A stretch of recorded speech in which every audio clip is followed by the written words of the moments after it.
Good morning students. आज की अपने लेक्चर में हम लोग एक्सरसाइज 6.3 का थर्ड नंबर क्वेश्चन देखते हैं। If A B parallel DE, यदि ए बी डीई के पैरेलल है, angle B A C this angle 35 degree and angle C D E this angle 53 degree, then find angle D C E. Solution में आते हैं, लिखते हैं clearly.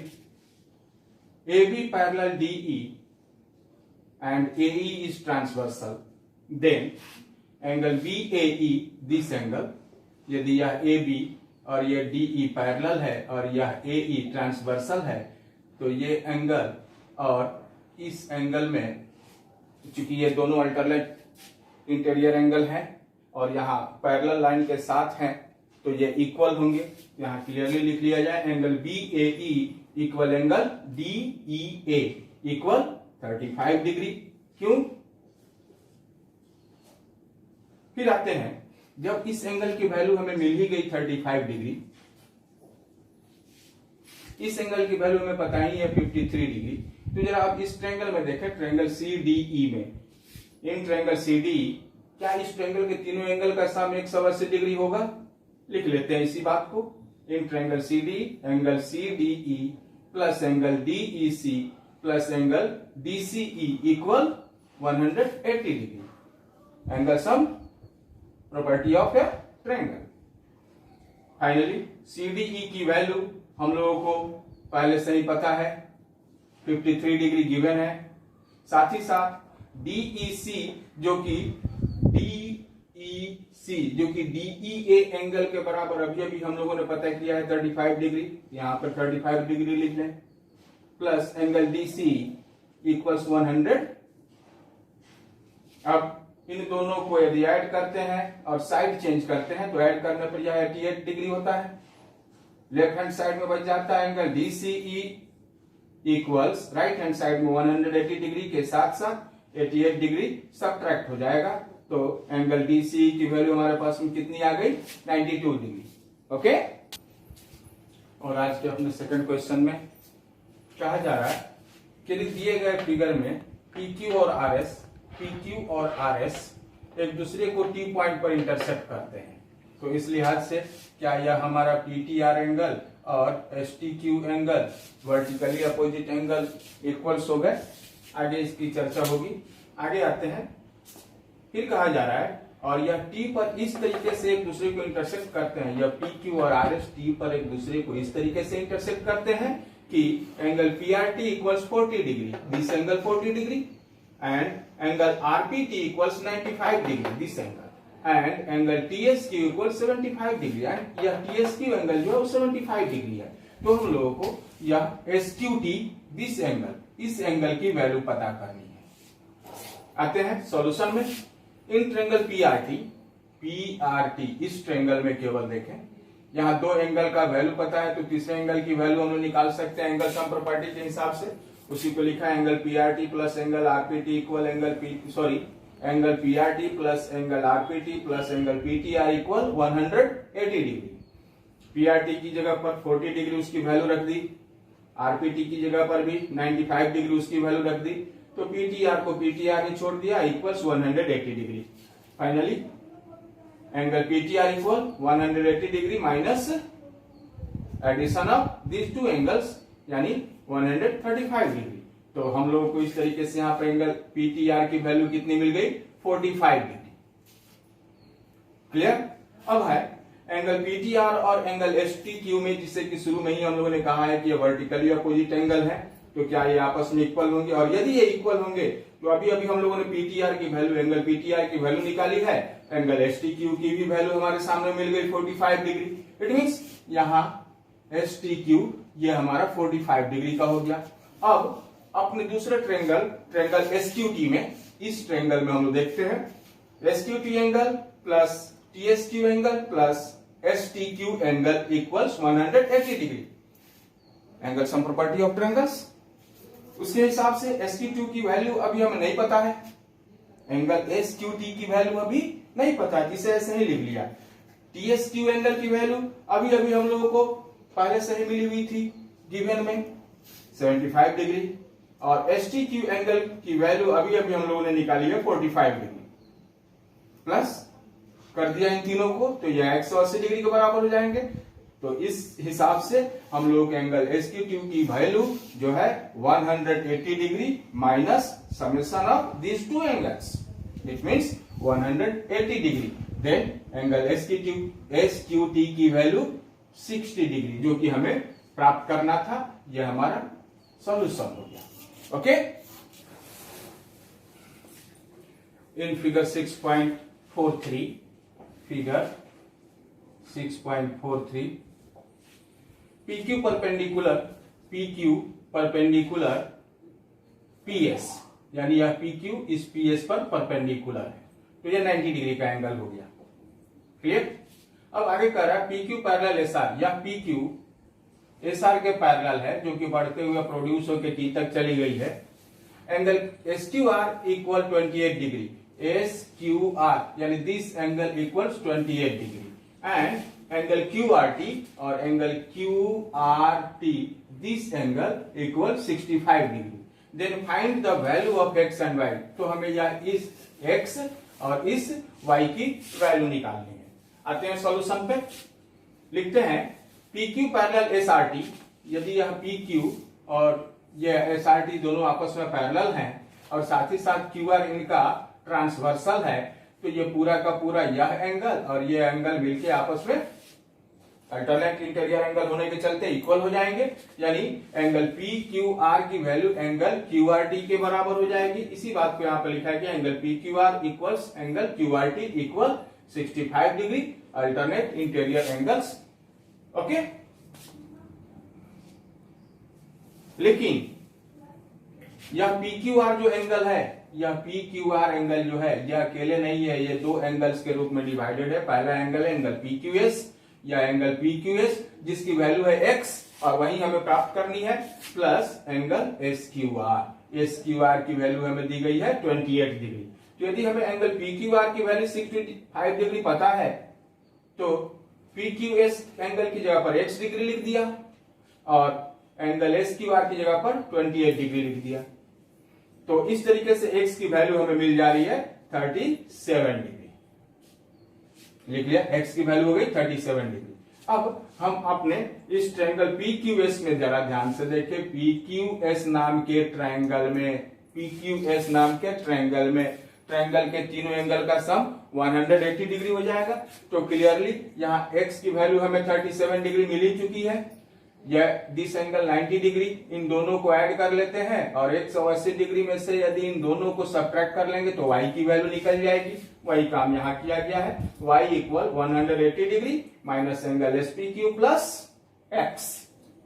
y की value 180 degree minus 90 degree plus 37 degree, SPQ की value 90 degree, x की value अभी अभी हमें मिली है 37 डिग्री।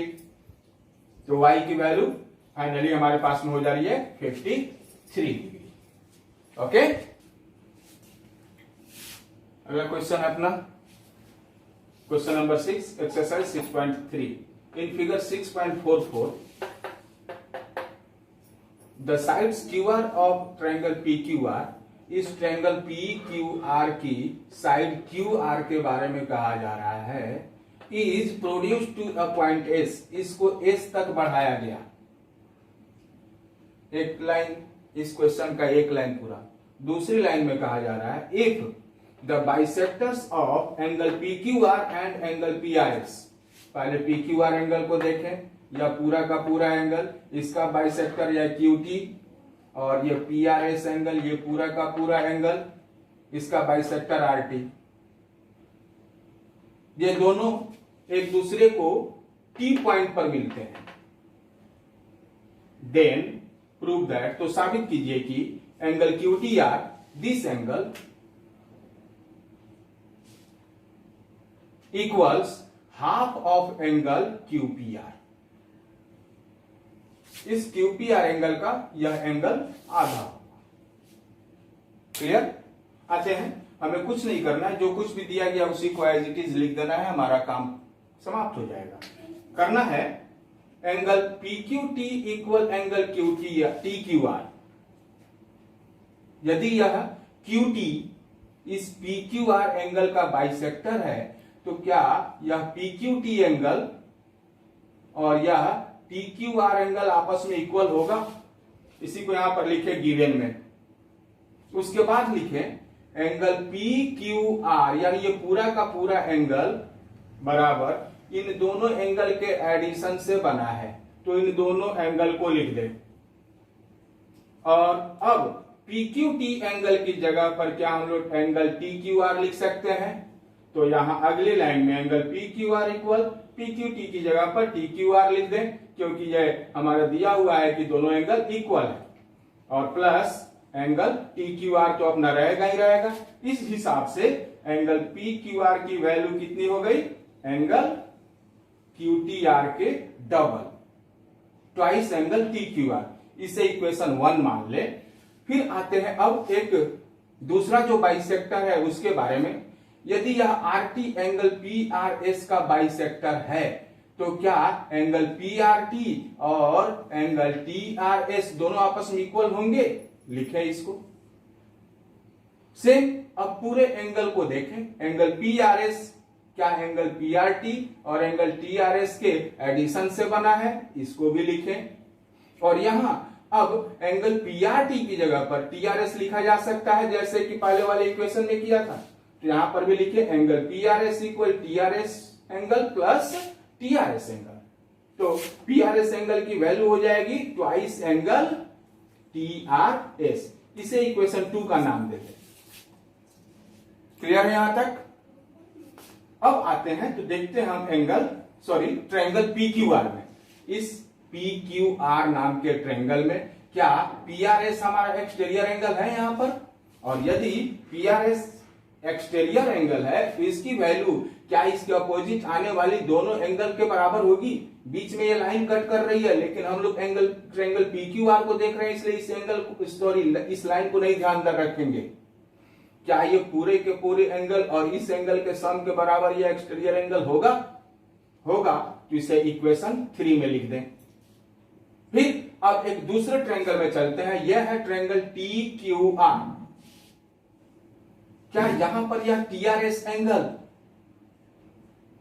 जो कि PRS का आधा था, वो एक्सटीरियर एंगल है? उसकी वैल्यू को लिखे exterior angle TRS equal sum of its interior opposite angles. इन दोनों एंगल्स को लिख दे और इसे इक्वेशन 4 बना दे।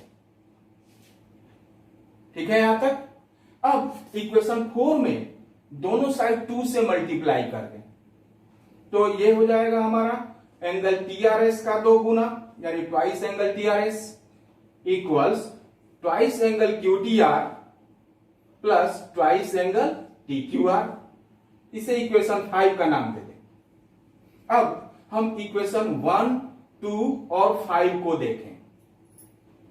5 में इस TRS ट्वाइस की जगह पर क्या हम PRS एंगल लिख सकते हैं? और ठीक उसी तरह क्या ट्वाइस ऑफ एंगल TQR की जगह पर क्या हम PQR एंगल को लिख सकते हैं? तो अब यही काम करने वाले हैं हम लोग। ट्वाइस एंगल TRS की जगह पर लिख दिया angle PRS, twice angle QTR को एज इट इज उतार दिया, और ट्वाइस एंगल TQR की जगह पर एंगल PQR लिख दिया। अब एक बार इक्वेशन 3 को देखें। PRS की वैल्यू हमारे पास में कुछ और आई है, इक्वेशन 3। और इस इक्वेशन को यदि हम लोग देखते हैं, यदि इस इक्वेशन को हम इक्वेशन 6 कह दें, तो फ्रॉम इक्वेशन 3 एंड 6 दोनों वैल्यू तो PRS का ही है, यानी LHS इक्वल है तो RHS भी इक्वल। तो लिखते हैं इसी चीज को, angle QPR plus angle PQR equal twice angle QTR plus angle PQR। देखेंगे यहां दोनों तरफ, यानी LHS में भी एंगल PQR है और RHS में भी एंगल PQR है। किसी एक एंगल को यदि दूसरी साइड लेके जाएंगे तो उधर जाकर वो क्या हो जाएगा? सब्ट्रैक्ट हो जाएगा, और सब्ट्रैक्ट हो जाएगा तो इसकी वैल्यू 0 हो जाएगी। तो हमारे सामने में केवल और केवल बचेगा angle QPR equal twice angle QTR। तो अब यहां एंगल QTR को अकेले छोड़ दो, इस 2 को इधर से इधर करोगे तो इधर 2 मल्टीप्लाई में इधर जाके क्या हो जाएगा? डिवाइड में हो जाएगा। यानी angle QTR equal half of angle QPR, यही तो प्रूव करना था हमें। क्लियर है? चलिए, थैंक यू। आज की वीडियो में इतना ही। आप लोग के लिए हमारे तरफ से या फर्स्ट यूनिट का सिलेबस आपका कंप्लीट हुआ। इसके बाद अब जो भी हम लोग स्टडी करेंगे वो सेकेंड यूनिट का सिलेबस होगा, और उसमें हमारे 2 लेसन्स आने वाले हैं, और ये दोनों लेसन्स होंगे triangles and Heron's formula. Clear है? उसके बारे में चर्चा करेंगे, और भी सिलेबस के बारे में हम लोग अगली क्लास में अपना बताएंगे ही। Thank you.